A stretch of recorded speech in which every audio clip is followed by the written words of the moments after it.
ADHD Rewired, episode 535. Since 2014, this has been the podcast for ADHD adults who have really good intentions and a slightly wandering attention. I'm Eric Tivers. I'm a licensed clinical social worker and an ADHD certified clinical services provider by training and a coach by design. I'm your host, and I have ADHD. ADHD Rewired is more than just a podcast. You can learn about our coaching and accountability groups, our virtual co-working community, and more, all at ADHDrewired.com. We are wired for connection, and you are not alone. Learn more about our offerings, including our monthly live Q&As, get additional resources for every episode, including links to any resources we mention on today's show. You can support us on Patreon, sign up for our email newsletter, and more, all at ADHDrewired.com. And if this is your first time listening, welcome. Don't forget to hit subscribe or follow on your podcast app so you never miss an episode. We know that starting is the hardest part, so let's get started. Hey friends, I don't usually release episodes over the weekend, but one, you're going to love it this episode, especially if you know my guest, Dr. Roberto Olivardia. But two, for those of you who have been thinking about joining our coaching and accountability groups this summer, this Monday we're hosting our last early bird registration event. After Monday, the price is going to go from $9.99 to $11.99. And as we get closer to the start of summer sessions, that price may go up again. The event is at 1 p.m. Pacific, 4 Eastern. Go to coachingrewired.com to learn more. Make sure to get your name on our interest list, and we'll send you everything you'll need to join us. To ensure that you get your invitation to join us on Monday, please try to do everything you can to submit your pre-registration requirements by 8 p.m. Pacific on Sunday. While I will try, but I can't guarantee to process any late submissions, please do try to get your submissions in at that time. And just last Thursday, we actually had someone sign up who said they've been thinking about joining us for 4 years. Maybe that you've been thinking about this for a while too. And oh my God, sorry. There's a big flock of geese literally right outside of my office window. And there's baby geese too. The biggest one is literally right outside my window with its head sticking up. You know what? I think they're probably looking for the web address. It's coachingrewired.com. All right, let's get on with some mischief and shenanigans with my friend and colleague, Dr. Roberto Olivardia. Welcome back to another episode of ADHD Rewired. So we have returning to the podcast, I don't even remember how many times you have been on, is Dr. Roberto Olivardia. Dr. Olivardia is a clinical psychologist and lecturer at Harvard Medical School. He maintains a private practice in Lexington, Massachusetts, where he specializes in the treatment of ADHD, body dysmorphic disorder, obsessive compulsive disorder, and eating disorders in males. He is on the professional and scientific advisory boards for CHAD, and for ADA and Attitude. And he is also a featured expert for understood.org. Dr. Olivardia has lived experience as someone with ADHD and learning differences, as well as being the parent of 2 teenagers with ADHD and dyslexia. Welcome back to the podcast. Great to be here, Eric. It's always fun. I was looking forward to this. Do you remember how many times you've been on? I was thinking, so I know I did the eating, sleep. I think we did one on bipolar disorder. Did we do one on OCD? I think you did. OCD, dyslexia. You might be like the most recurring guest. I might be like the Alec Baldwin of Saturday Night Live, maybe, but for your podcast. I think at least 5 or 6 times. It's always a pleasure. For any new listener who doesn't know, Roberto, I think you'll see why we keep having him back on, because he's just a really fun guest. He's brilliant and fun, and that's a fun combination for a podcast. So it's always a pleasure. When we were exploring kind of what could we talk about on the podcast, one of the suggestions that you had, and I love it, I'm like, let's do this, is the idea of the appeal of mischief and danger for people with ADHD. Absolutely. This was partly inspired by a couple of things. So one, my own experience, which we'll get into. But one is I am treating this boy. He's 14 with ADHD, very nice kid. And his mom said, I'm a little bit concerned because her son, he's not conduct disordered, he's not sociopathic. She goes, but he kind of is drawn towards being like a little bad, like, and not, she was not in ways that are like illegal or anything like that, but he's not a rule follower, and he kind of likes to stir things up in some ways. And she was concerned about it. And so I, assessed what the examples that she had provided, these examples, and they weren't anything clinically that I'd be concerned about. But then I shared with her, because I'm very open about my own ADHD. And I said, well, to be honest, I am very much wired in a similar way, even now, isn't at my age now, but particularly as a kid. I definitely like the idea of being like a little bad. And I did I loved, one of my favorite words, Eric, is shenanigans. That's one of my all-time top 10 favorite words is shenanigans. And when I first heard that word in third grade, and Miss Wade, my third grade teacher, said, and I said, what is that? It just sounded fun, like just the word shenanigans. And she described it like it's sort of, I remember her saying something like, it's just things that are a little bit, you're not always supposed to do. You're kind of getting into shenanigans. Because she said to me, she goes, don't get into shenanigans. And I'm like, what does that mean? And she's describing like a little trouble, but it's like innocent kind of trouble. And I was like, oh, I love that word. And so that became my mantra.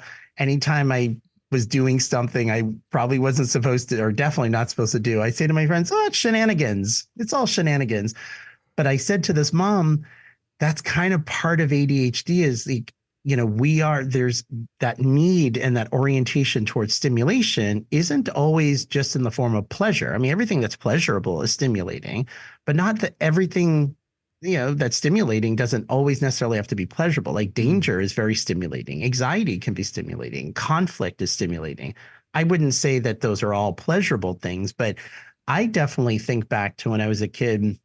And now at my age now can look back and think, oh my gosh, like what was I thinking, with that?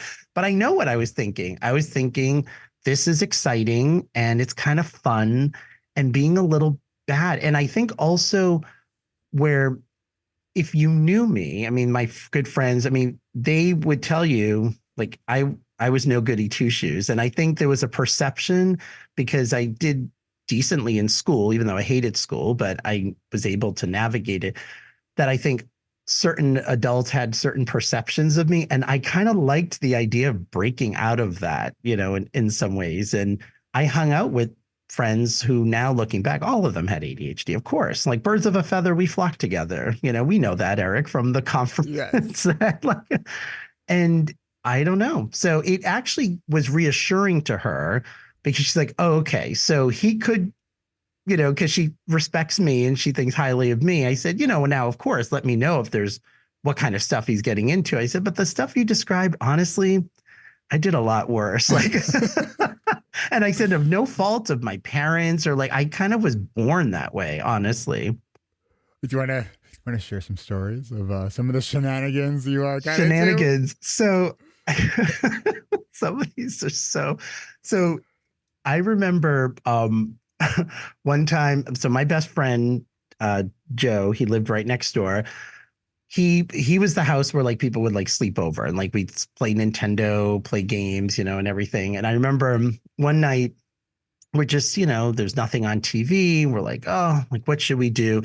And my friend, Joe, he without a doubt has ADHD. Again, nobody was diagnosed. This is in the 70s and 80s. Like we weren't diagnosed back then. Some kids were. And he said, what if, and we lived on like a side street. I grew up in this town called Somerville, which is like 20 minutes south of Boston. So you think like Boston kind of neighborhood, like he says, why don't we throw eggs at cars that are going down the street? I'm like, okay. Like, I didn't even think twice about it, Eric. Like, it wasn't even like, oh, we probably shouldn't do that. It's like, sure, that's an exciting like idea.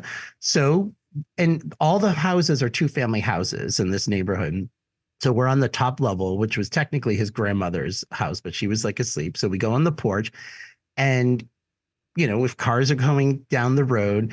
And I said, now this is where I felt like the responsible one, because I said, no, you cannot throw an egg in the front, because you don't want to hit someone's windshield, because then they could get derailed and then crash. I said, you throw the eggs from the back, because no one's going to like get misguided when, something is hitting them from the back. So that was my level of responsibility. So thoughtful. I'm so thoughtful. And he's like, oh, that's good, because he would have really thrown it like at the front. So we would be on these back porches, which the bottom, like they're kind of sealed. So you couldn't even tell if somebody's on the front porch. A car would go down the road, we throw the eggs, and then it would be more exciting if the car stopped. And this would be at like 1 a.m, 2 a.m. So who's driving at 1 a.m, 2 a.m are people you probably don't want to be throwing eggs like at their car. But that made it all the more exciting. And they get out of their car and they would be, who the F is throwing that? Why don't you come down here? And you think we'd be scared. No, we're like, this is awesome. Like, this is like amazing. And then we'd have to like not laugh like so hard, because they couldn't tell like where these eggs are, coming from. And then they, just go off, and then we'd wait for another car. And I think of like something like that. Now, first of all, if my kids told me that they did that, or doing that, I'd be like, what are you thinking? Like, you can't do that. Like, how do you know that somebody isn't going to come out and, have a gun, or like, I mean, there's so many things. Like, as I say this, I'm not encouraging people to be, throwing eggs at passing cars. But it just literally, there was no part of me that thought of all of those consequences. Like, if anything, it was, this is fun. And I felt it was harmless. And for the most part, I mean, we weren't damaging. I mean, we were, soiling the top of the car with eggs and stuff. But in my head, I'm like, well, I'm not causing like an accident or those kinds of things. Now, of course, there are a lot of those kind of implications. But the fact that I remember this one guy was going up, he was trying to figure out, because he couldn't tell which house, but he had it narrowed down to 4 houses. And we're right there on the porch. And we had to do everything to not, laugh. It's almost like, now some people, when I tell this story, and this is important for ADHDers out there, because I have been judged. I mean, like, this story, someone could hear and be like, oh my God, what a little sociopath. Like, what a little, and I can't dictate to people what they should think of me, but it was just that mischief and that sense of danger that was so appealing. It was so appealing. I felt so alive and so in the moment.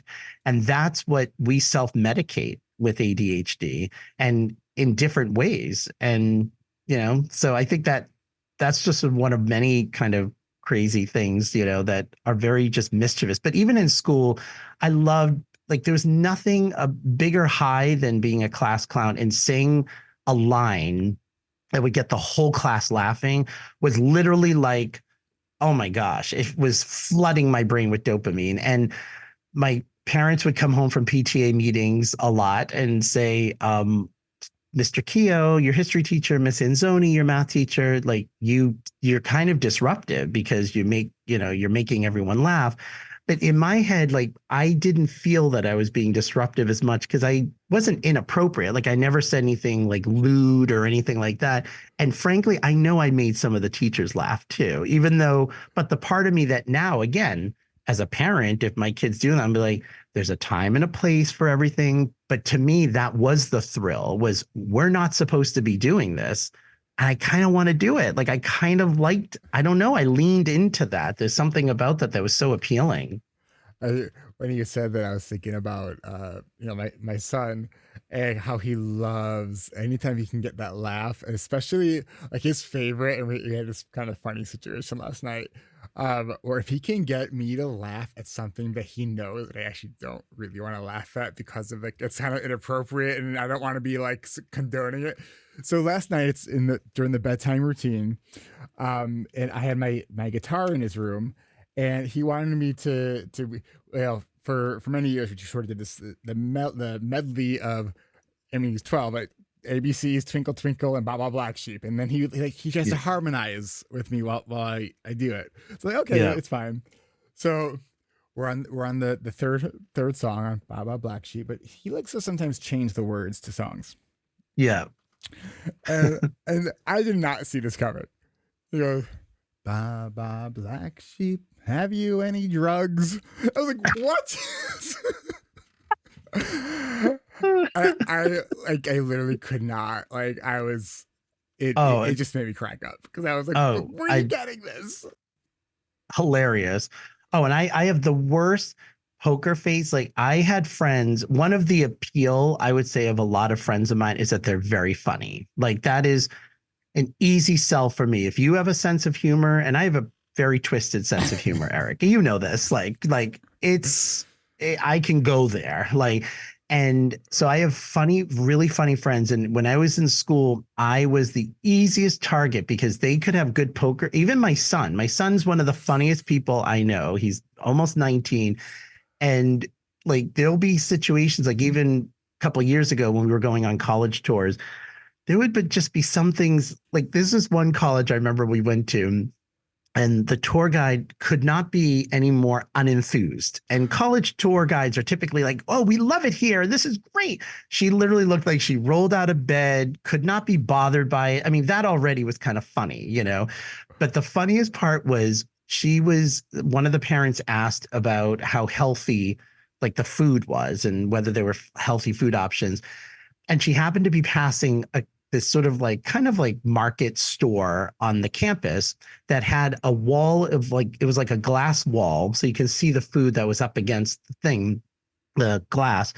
And she's talking about how they have all these healthy options and they care very much about health. And meanwhile, every single product on this glass wall was the most sugary, like Lucky Charms, Devil Dogs, Pop-Tarts, donuts, like the nasty donuts. I'm not talking like good. I love a good donut, but like those nasty, like chocolate covered, they look like have a shelf life of 5 years. Every like, I mean, literally the most sugary. And so she's saying this, and I don't even think she realizes that she's standing in front of this wall as she's talking about healthy. So my son, all he has to do, he just gives me this look. And I can't hold it in, but I love that feeling, Eric. Like that's a good example. Like a lot of parents might be like, stop that. Like that's embarrassing. That's inappropriate. Oh my gosh, there's nothing better than the feeling where you're trying to hold in a laughter and you can't. So The of course giggles, right? oh yeah, exactly. Like, so I'm like coughing just so I can laugh. So it was so bad. And then that would sound even worse. And that made me laugh even more. And the whole time I was just like, but yeah, oh yeah, I've gotten kicked out of libraries and kicked out of churches and stuff because I was laughing, so loud. But yeah, I mean, like in college, I mean, I had a group of friends who, I mean, we were karmically linked to that. We had a very twisted sense of humor and would play practical jokes on people like all the time, in ways. And, again, but there was a line like it's not like my thing was you never hurt someone's feelings or make anyone feel less than. That was like, never did it if anything, it was more at my own expense. Like I can laugh at myself, tremendously and beat the butt of my own joke. But that's hilarious when kids do that. Oh my God, that's funny. And so then this is all in the sort of the seeking of dopamine, right? I mean, it's completely. It's like, and even, when I think about just even impulsive, things that, it's interesting with ADHD that, there's when you first get a diagnosis and really understand it and you think back to your life. I mean, now it's interesting because, of course, people are being identified earlier and there's so much more of a platform of understanding ADHD than there ever was. But when I think about for myself and, anyone over 30 and thinking, oh my gosh, all of this stuff makes sense. And then even with that knowledge, it doesn't stop. Like I think I'm constantly reflecting back and thinking, wow, that really was such a need for dopamine, and particularly where school was so dopamine draining for Mm-hmm. me, like so draining. I mean, prior to college and on, loved it. Getting a PhD, easier than graduating high school. But prior to college, oh my gosh, it was so draining that I didn't care. I would like hide in people's lockers and they'd open their locker and I'd scare them. And like, I would like, I mean, just whatever it could, just to sort of cause a little chaos, in some ways, because it was just fun. It was just anything to kind of, but I realize more and more now, there was almost like a desperation sometimes behind that. Like it really wasn't, I mean, some of it again is like a choice of like, oh, this is like fun and I'm going to do this. But it really did feel like I need to do something. Otherwise, I don't know. I'm just going to like disappear. Like it just feels, I don't know if people without ADHD can really understand that dysphoric feeling when you just feel nothing, like this boredom. Oh, it's Yeah, it's like terrible. boredom is so painful when you have ADHD. Painful, Yes. painful. Yeah. Let's take a quick break. We'll get up to some shenanigans during the break, and when we come back, we'll talk more about this. So we will be right back. With whatever shenanigans you might be up to this weekend, if you are ready to go from listening to ADHD Rewired to getting your ADHD Rewired, don't miss your last chance at early bird pricing for our summer coaching and accountability groups. Join us this Monday, Memorial Day in the U.S., at 1 p.m. Pacific, 4 Eastern, for our last chance at early bird pricing. Summer sessions begin July 11th and go through September 20th. Join us for 10 weeks of intensive group coaching, 3 group sessions per week, and starting week 3, 2 team meetings per week, and daily accountability 3 times a day. Plus, you'll get to hang out with our alumni and join many additional sessions, with even more coach-led sessions available as you progress through the program. And when you join us now for only $9.99, that's $999, we're also including 3 months free membership in our alumni community after your coaching season ends. We know that there are a lot more ADHD coaching options out there since we first started ADHD Rewired back in 2014. And I have no doubt that there are some great programs out there. But here's my question to you. Would you rather invest in your ADHD with a new program or a new coach? Or would you rather invest in a program that has a proven track record for nearly 10 years? This is our 37th season of coaching groups. 1,200 people have gone through our program, and we have received international recognition for being an innovative coaching program for ADHD. Our groups are really great for both the newly diagnosed and ADHDers who have been diagnosed for a long time. Whether you're looking to gain skills or need more accountability to help you use the skills you have, our coaching groups can help you go from where you are to where you want to be. And the best part is you won't have to get there alone. So this weekend, in between your mischief and shenanigans, head on over to coachingrewired.com and start pre-registering now. Add your name to the interest list and we'll get you started so you can join us Monday. And if you're catching this after Monday, after that registration event, it might not be too late to still join us for $11.99. But since this is a podcast and you could be listening to this months or even years from now, go to coachingrewired.com for the most up-to-date information on our coaching programs. That's coachingrewired.com. Again, this is your last chance to join us for only $9.99. That's coachingrewired.com. Hey, would you like me to coach you, but maybe you're not able to join our coaching groups? You can by becoming a patron at $25 a month or more. Every 4th Tuesday of the month at 1 p.m. Pacific, 4 Eastern, you can join me for an hour of coaching for patrons. Our next one is on May 28th. These are usually small, intimate sessions where you can share something ADHD related that you're struggling with, and I'll coach you through it, and you'll even get a chance to get input from other patrons. And for all of you listening, if you've been listening for, say, well over a year, can you say how much ADHD Rewired has actually helped you? Could you put a dollar amount on that help? For the last few months, I've been running ADHD rewired without an assistant or a podcast editor or a marketing specialist. I basically went from 70 hours of administrative paid help to zero. So I would really, really like to be able to hire a new podcast editor so I could put my attention on serving the ADHD community through podcast interviews, coaching, and more. So if you're able to give $5 or $10 a month or more, it would truly be such a huge help towards helping me rebuild my team. So go check out the perks at adhdrewired.com/Patreon. And real quick, to all my queer friends and allies out there, June is Pride Month, and I have a special event announcement for an LGBTQ plus panel that I am co-hosting with my queer friend and colleague, Chris Wang, over at Shimmer. We're doing it on June 16th at 1:30 p.m. Pacific. But stick around for the next break for details, or go now to adhdrewired.com/Pride 2024. All right, let's get back to the mischief. All right, we are back. So, we were talking a lot about sort of mischief and doing just these kind of off the wall things just because it was fun to do. But it is possible to get carried away and things be taken too far.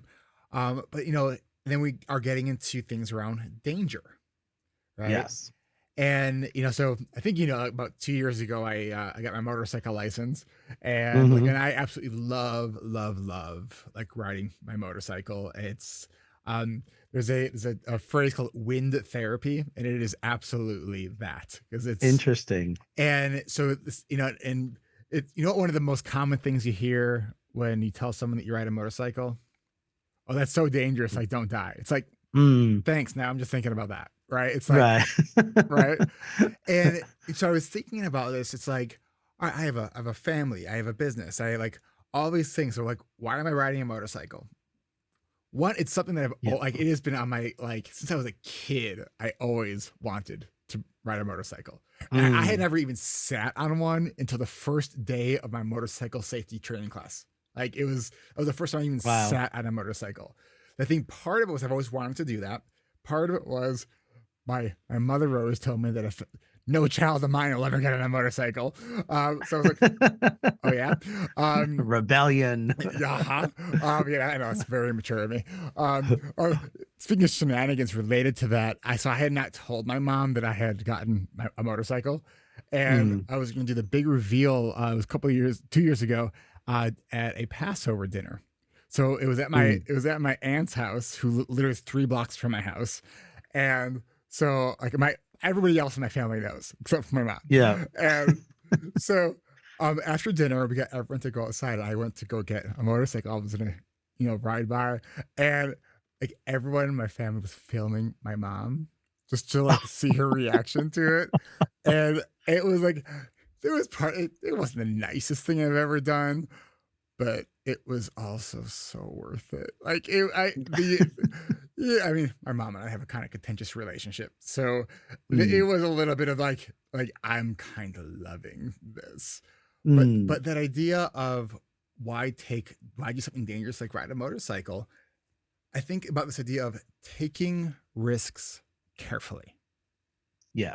Right. It's like, I wear a helmet. Like I always wear a helmet. I am not one of these guys who's going to go 120 miles an hour weaving in and out of traffic. Like those people, I'm like, oh my God, like they have a death wish, but like, it's probably just unmedicated or undiagnosed ADHD, like on two wheels. Right. But this idea of taking risks carefully, extreme sports, I think is a great way to really channel some of those things. So, part of it is, how do we identify what that need is, what that itch is, and how do we channel it in a way that isn't sociopathic, isn't just harmful to others. Right. And to yourself. I mean, I certainly remember, there was this street in my town called Main Terrace, which is this super hilly street, and it was perfect for sledding. I mean, like, oh my gosh, like this. But literally there was, between that street and the highway, Route 93 that goes into Boston, was this jangly fence. I mean, it was so unsafe. And we would sled down, and it's On the crazy enough. streets. This is on the street. This has changed though. It was a one-way street with the cars going up. So we'd have someone on the bottom of the hill that would yell car as we're mid Okay. going down. And if there was a car, we'd have to veer off. Bail. And sometimes I'd veer off and bang into this jangly fence that was literally, I mean, you give it a little give, I'm on the Oh my highway. I God. mean, literally. It was so. And when my mom found out, like she goes, "What are you doing?" She goes, "Do you understand?" Blah blah blah. And part of me was like, "Why are you being so reactive?" And I say this for parents out there to hear this, that I really I loved my mom and I had a wonderful relationship. Like I was not like, "Oh, you're so over. Oh, you're mean." I really didn't understand like what is the big. I'm like, "No, I'm in control." Because first she's like, "These cars are coming up the hill." I'm like, "No, someone yells car and I just veer off." And she goes, "But you're hitting the fence that we don't, that's not like a safe fence." And I'm like, "No, I got it." I overestimated, I think, my sense of control, which, when you're a kid, we kind of think we're immortal anyway. I think ADHD kids think we're immortal squared. I mean, because Cubed. I now, every time, Eric, and my kids will vouch for this, every time we drive into Boston, because it's right off the highway, you can see it. I say, "Oh, that," and they can finish the story. That they're like, "That's Main Terrace. You used to go down the sled. You would almost hit the fence, and it would go, no, no, no." And then Vovo, which is my mom, Vovo would say, blah, blah, blah. I'm like, yeah. But that is, yeah, it is an important thing, I guess, to not assume with kids with ADHD that it's like we just inherently understand the danger, or we're interpreting that danger in the ways that other people are, like the idea that danger, like I remember when my wife was pregnant with my son, so this was almost 19 years ago, and I went to a Social Distortion concert. As you know, I'm a big fan, lover of music and punk music, and it was crazy. It was like great, again, like punk music. I was so attracted to that. It was like dangerous and rebellious and mosh pit and everything. And there's this guy who was body surfing. He probably was like 260. I mean, he was a big guy, big Doc Martin boots. I don't even know what he was on. He was on a load of stuff, flailing his legs. And he didn't mean it, but he kicked my face Ooh. so hard. Like it was really, really hard. The next day, we're at my parents' house for like a Sunday dinner. My mom's like, "What is that on your face?" And I was like, "Oh, it was the boot print." Oh my That's God. how hard he kicked me. He goes, "Oh, it's the the imprint of the boot of this guy. I think he was on meth or something, and he kicked me." My mom, she goes, "What are you talking about?" My nickname is Beto. She goes, "What are you talking about, Beto?" She goes, "You're about to have a baby. Like you can't do that. Like you cannot do that anymore. Like, and why are you even putting yourself in that position?" And I'm like, "Well, first of all," I was like, are you saying I'm not going to go to these shows? Because I'm going to these shows like until like I'm 90. Like that's not going to happen." But I did hear what she was saying, and I was like, I probably shouldn't be in the thick of it though, because I could really get harmed. Like I could have really gotten harmed. I mean, Yeah. yeah, it was a boot print. Luckily, I didn't break a tooth or anything, but that could have happened. But in that moment, he kicked me. I fell to the ground. I got up and I was listening to the music and rocking out. Like it just was, um, but interestingly, so I made a concession where I'm going to still go to the shows, but kind of be a little way, like arm's length, kind of from the danger. Now, fast forward, and I know Ari Tuckman has given me permission to share this story. So Ari Tuckman, for those of you know, notable ADHD expert, wrote one of the best books on ADHD called More Attention, Less Deficit. I highly recommend people to get it. Very good friend. He lives in Philadelphia. I live in Boston. So we would meet up in New York City and see a punk show because we both joke that our friends are old. Like they don't go to these shows anymore. We're not old, but our friends are old. So we saw Rancid, was the headliner act, and they had two opening bands. And the first opening band, there was like a little mosh pit, and we're kind of away from it. They're doing their thing. Second opening act comes on, the mosh pit opens up, and we're still away from it. Rancid comes on, the entire place just becomes a mosh pit, Eric. It was hopeless at that point. Like you are part of it, whether you like it or not. And So Ari and I you and I are throwing elbows. throwing out, bouncing. I mean, you had to see it was like, I don't even know how to describe it. It was like chaos.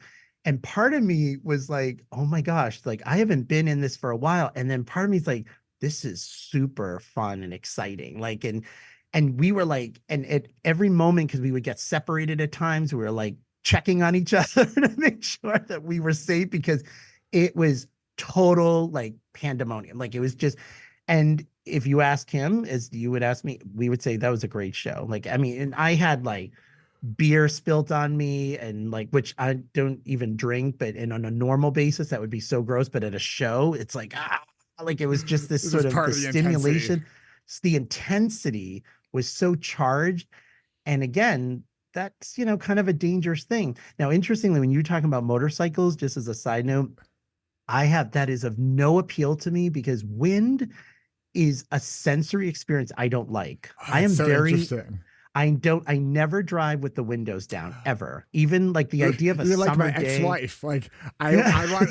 I remember like when I drive on the highway, I want the windows and sunroof open. Like every car ever has a Oh, sunroof, and she like that would make her miserable. oh, Like no way. Oh, no, no way. I don't like wind blowing in my face. Like, even like, I mean, I love going to the beach. I like a breeze is good for me, but wind. So the idea of a motorcycle and just wind hitting, when you said wind therapy, I'm like, oh no, that's not even like a fan. I don't even like a fan directly on me. oh, Like that's it's just, interesting.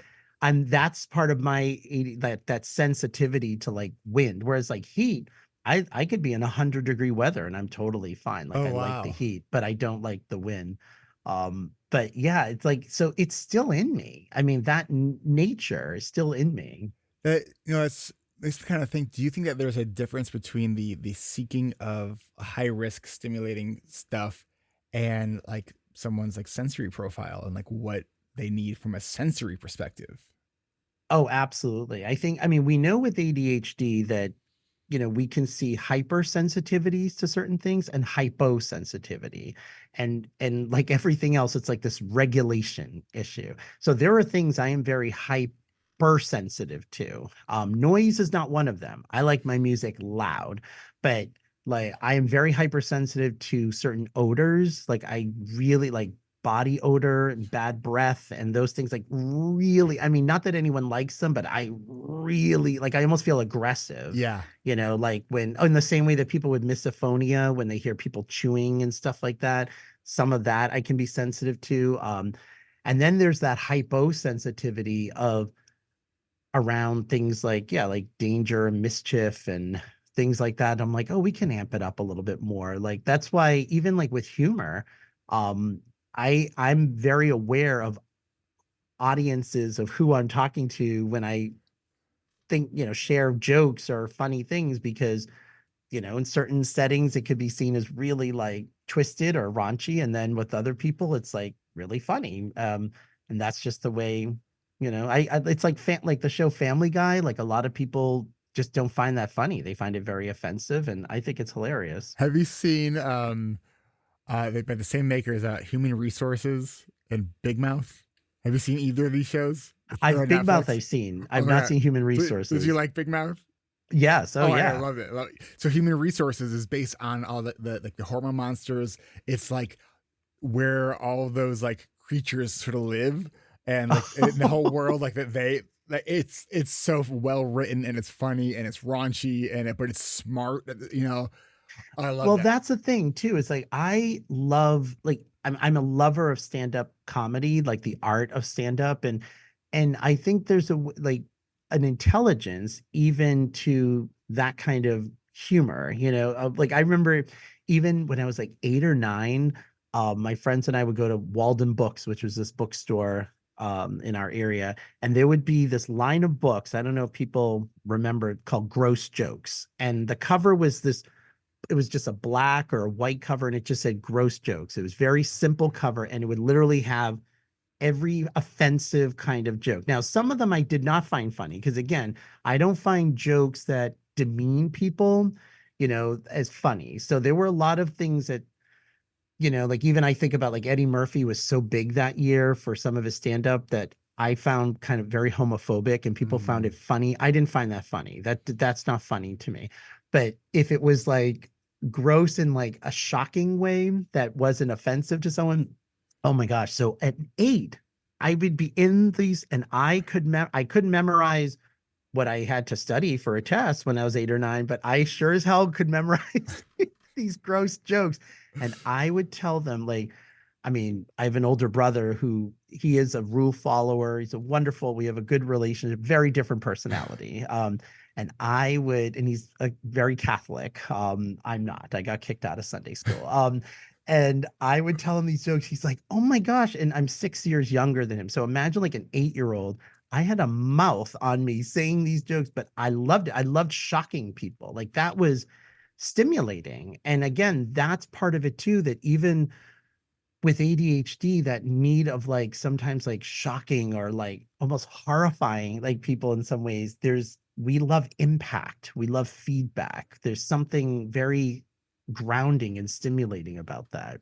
I'm almost wondering if part of that desire is maybe where if people with ADHD aren't like picking up on the subtleties in a social scenario, which is why like when you get the big feedback, it's like now it's registering. What do you think about that? It could, I think for some people it could be. I can speak personally for myself. I was totally aware of, I think that's what made it appealing to me is I could tell a joke that I know is going to be funny, but it's going to be one that they probably heard before. But if I say something that's really just not like they think is coming out of left corner, that's going to really, and part of that is I enjoy if I'm meeting somebody and I think they're going to tell like a run of the mill joke or say something, and then they say something so like what even your son saying drug, like that's hilarious to me. Like, so I love that. I love being the recipient of that. So for me, I feel like I'm just giving it back, but I'm also aware, and this is where it can vary, obviously, for people with ADHD, who my audiences are, because I kind of, you sort of have to feel people out sometimes to know, okay, can I share this story? And, how is this person, because at the end, it's not so much that I care what people think of me. It's more, it's going to be a waste of a story if you're not really going to find it funny. It's just a waste of time at that point. But yeah, I think for some people with ADHD, absolutely. Things will register only when it is big, when it has like a big Richter scale. I am sure that there are a lot of people who are listening who are definitely enjoying the stories that we are sharing, but are also maybe thinking, but I keep getting myself into trouble and I'm not trying to do this. So let's take a quick break. And when we come back, let's explore some solutions to help people enjoy some of this mischief without getting into too much trouble. So we will be right back.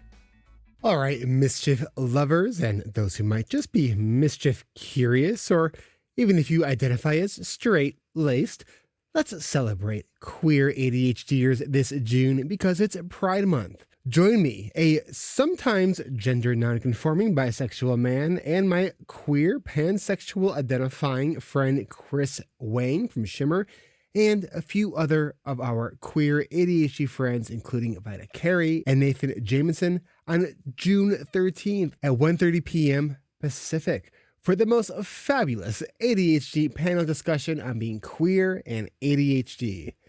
Ever since I came out as bisexual a few years ago, I've been wanting to do more to give a voice to bisexual men because no, you don't have to choose, and yes, both is a valid option. Chris and I are teaming up this Pride Month to amplify queer voices and to help non-LGBTQ plusers educate themselves to be better allies.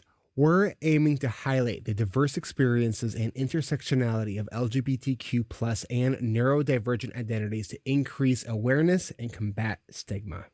To join us, go to ADHDrewired.com/Pride 2024. And if you want to see the panel discussion, but you can't make it live, we will be sending out the recording to anyone who registered. That's ADHDrewired.com/Pride2024. And if you are on our email list, I will be sending something out next week about this. So watch your email and our social pages, or go now to ADHDrewired.com/Pride2024. You're looking for some ADHDers to do some virtual co-working with? Come check out ADHD Rewired's virtual co-working community at adultstudyhall.com. That's adultstudyhall.com. It's only $19.99 a month, and it is free to try for the first week, and there's no long-term commitments. We have a 24/7 room that is always open. It's a quiet co-working room, and we have a bunch of different facilitated sessions throughout the week. Go check it out. Go to adultstudyhall.com. All right, back to the shenanigans. All right, we are back. All right, so how do we stay out of jail and keep our friends and families and all that kind of stuff when mischief and that the thrill seek is, especially if someone genuinely didn't realize and has a repeated pattern of not realizing the significance of their actions around this kind of stuff? Yeah, it's a great question. And this is so much of why I'm glad we're talking about this, because for a lot of things with ADHD, and I don't say dictate that everyone has to see it this way for themselves. For me personally, as someone with ADHD, I feel like it's something like I am. Like it's just it's the lens of which I live life through. And it has been responsible for frustrations and dark moments. And I feel it's been responsible for the best moments too. Like it's just all part of it. And when I work with lots of kids and adults who their humor, their sense of mischief and danger has gotten them into trouble. And I think and they either think, oh, this is just me and I'm a bad person. Or if I change this, that means I have to change my whole sense of humor and my whole sense of being in a way. And that's what's so important when we're talking about ADHD, is that to talk about a behavior, or let's look at this situation, is very different. But the messaging that people get is I have to change my whole way of being. I can't be like, I am this way. Like there's just that.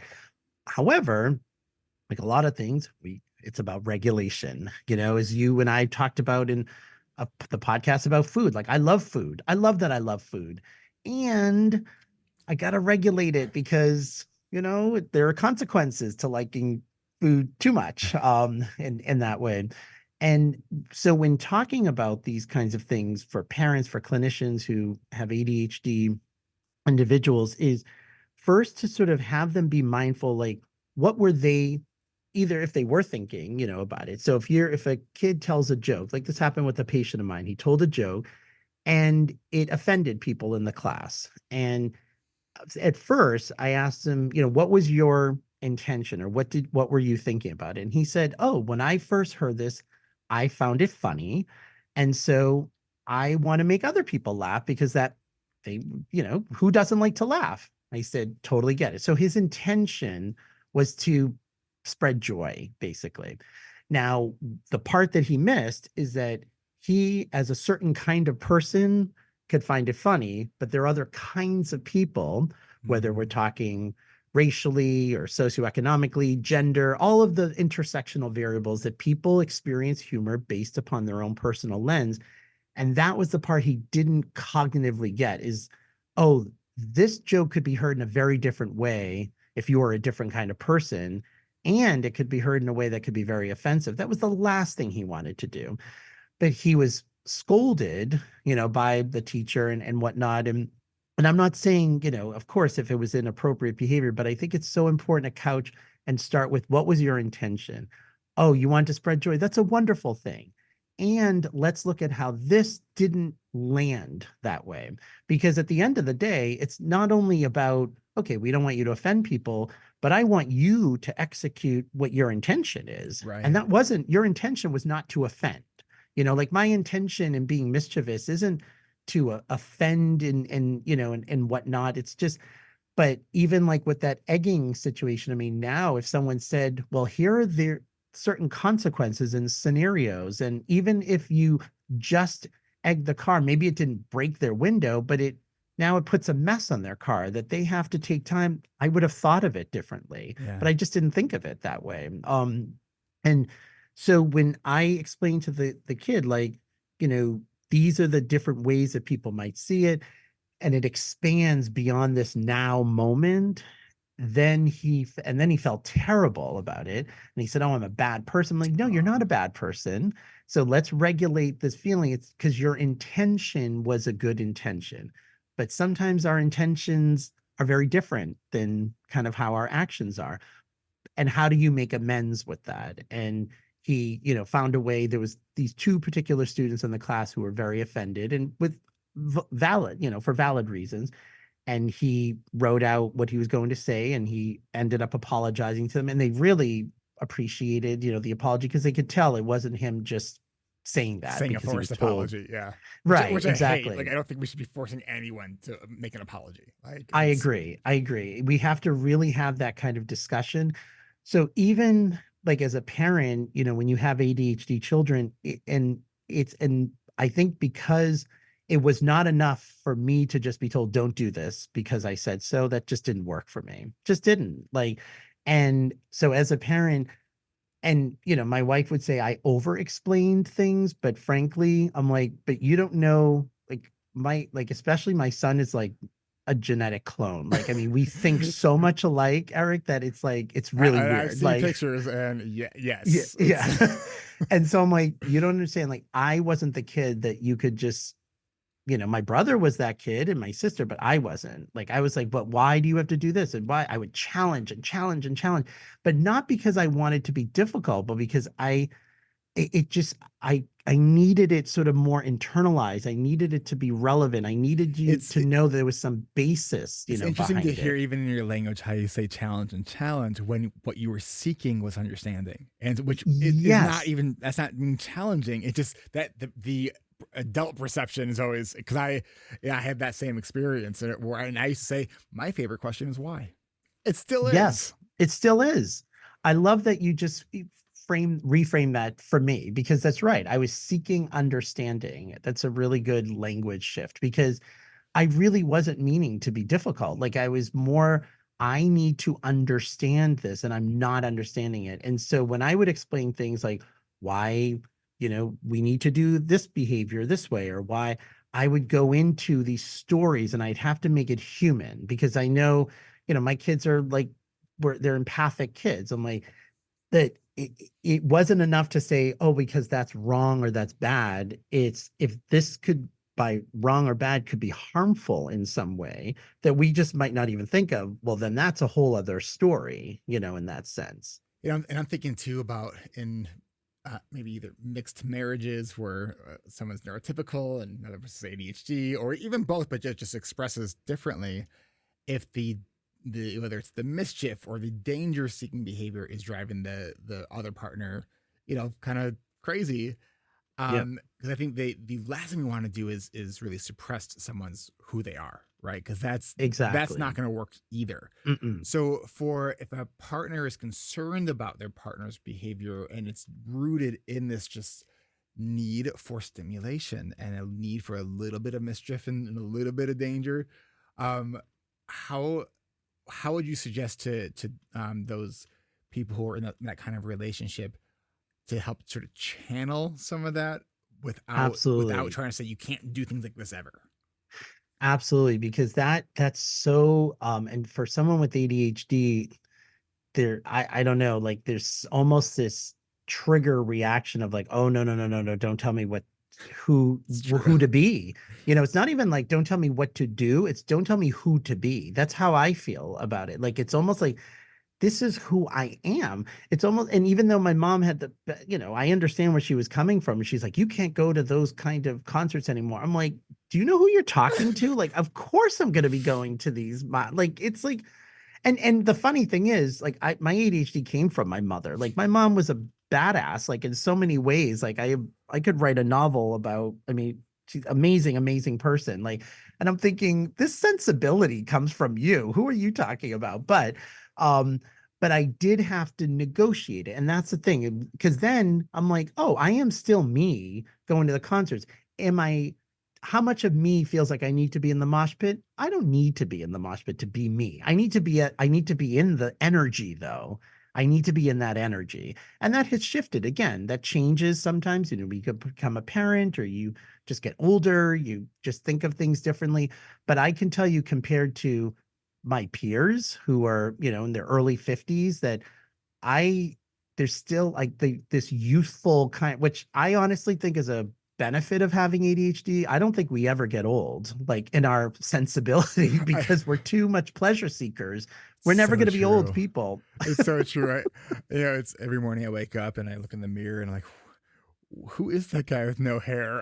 It's like, because I still like sometimes feel like 18 still, it's. Yeah, my 30th college reunion is this May. And Eric, I can't even wrap my head. And I have no problem. I'm 51. I have no problem with like I can't even believe that much time has passed. I don't feel 30 years older or 30 years more mature. I feel more mature than when I graduated college, but not what I thought 30 years more mature would be.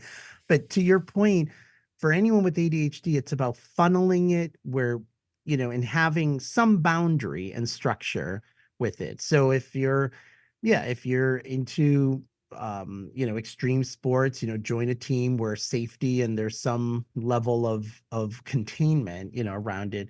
But the truth is, like, there are people that it's part of who they are. It's kind of part of, what they need. And we just want them to be aware of, the risks of it and the consequences of it, and have that really be internalized. There is this, I'm in a couple like different like motorcycle riding groups on Facebook, and there's this really great meme that the premise of it, like I won't remember it exactly, was when someone asks says to me, aren't you like scared for your life when you're riding the motorcycle?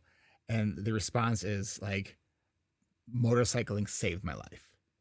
And that idea of like, because without that thing that makes you feel like you're alive, like what the fuck's the point, right? Like, and so and I think especially, for ADHD, but working and knowing people in my life who are in recovery, that like, we know having ADHD, we have a much higher risk of any addictive, behavior, in particular with drugs and alcohol, but it could be any addictive behavior.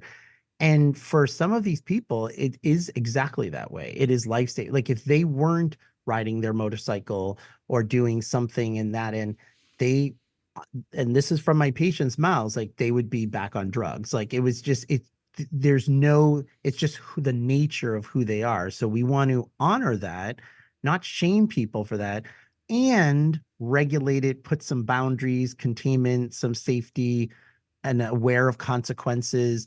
But what I hear too often from patients is, oh, I'm supposed to just not like this. And I can't. It's almost like, it's that black and white. If somebody told me, yeah, exactly. If someone told me, oh, don't like pizza, how do you do that? Like, sorry, it's a done deal. It was, I was born this way, like, it's not going to change. Like, now my behaviors, of course, can change and how that is, but that nature. And I think I'm glad you brought that up, because for some people, it really is that. It can feel very life-saving to them on that level. But we want people safe, so that we want the ADHD gene pool, let's harm reduction alive. It's harm reduction. Exactly. Yeah. And what we don't want to do is reduce joy in life. And that's, because otherwise it's like, if we're always doing everything on the straight and narrow the way we're quote unquote expected to be, well, that's a joyless life. And what's the point? Exactly. And that could get dark. For people with ADHD, that line between ADHD and depression, for some people, there's some people who clearly they have clinical depression with ADHD, but I also see a number of patients where it's not so much depression, it's that they're not properly nurturing and feeding their natural sensibilities. And I'm not saying everyone has to be bungee jumping to do that, but meaning it doesn't have to be the opposite of that either, where they're just suppressing all of that. Have you ever seen these wingsuit jumpers or squirrel suit jumpers? I have seen those. I legit want to do it. Like, it's the first time I saw a video of that, I was like, how do you train to do that? And I would break every bone in my body if I probably did that. But it looks so like the thrill of that to me is like, oh God, that seems amazing. Now, see, that's funny. That's one of those things, the idea of like jumping out of a plane. And then once I had children and I'm not saying or pass judgment for people who this feel differently. I that almost is not a desire. Whereas now, right before, we were speaking earlier about like, I'd like to run a marathon. And that almost to me feels like like, I don't know, like this rebellious sort of thing, even though some people would look at it, but all the training and everything and the idea of pushing my body, it's like, who says I can't do it? Like that kind of way, Yeah. but I Yeah. want to do it safely. I don't want to harm my body. Right. Like if I'm going to do it, I have to really allow myself the right training and the right time and all of that. So Dr. Roberto Olivardia, it's always a pleasure to have you always on. a pleasure. So much fun. Any final thoughts you want to leave listeners with? Just, I guess just for people to hear the stories. And again, going back to what are people's intentions, and sometimes we miss the mark with ADHD. Sometimes we aren't thinking. That's the issue. I mean, how many of us with ADHD have been asked, what were you thinking? You know how many times I heard that? The answer is we weren't. We weren't. Like, I've been asked that so many times in my early life, and I'm like, I don't know. Or I would say like shenanigans. Like, that's what I was thinking. It was shenanigans. Always comes back to shenanigans, Eric. I think that's a good place to stop. Thank you so much, Roberto. It was always good talking with you. Same here. Take care. I want to thank Dr. Roberto Olivardia for joining me once again for this week's episode. Hey, did you love it? If so, please leave us a review on Apple Podcasts or any podcast app that accepts reviews. And of course, another way to share the love is sharing this episode with friends, family, support groups, or wherever you hang out on social. We'll be back next week as we continue our Coaches Roundtable series, where we'll be talking about daily and weekly planning. All right, my lovely humans, I'm recording this outro past 11 p.m. on Friday night. So please support my work and my work-life balance by becoming a patron so I can hire a new podcast editor and not be working past 11 o'clock on a Friday night. Go to ADHDrewired.com/Patreon to show this show some love with your financial support. This is Eric Tivers, and I just want you to know that I think you're awesome.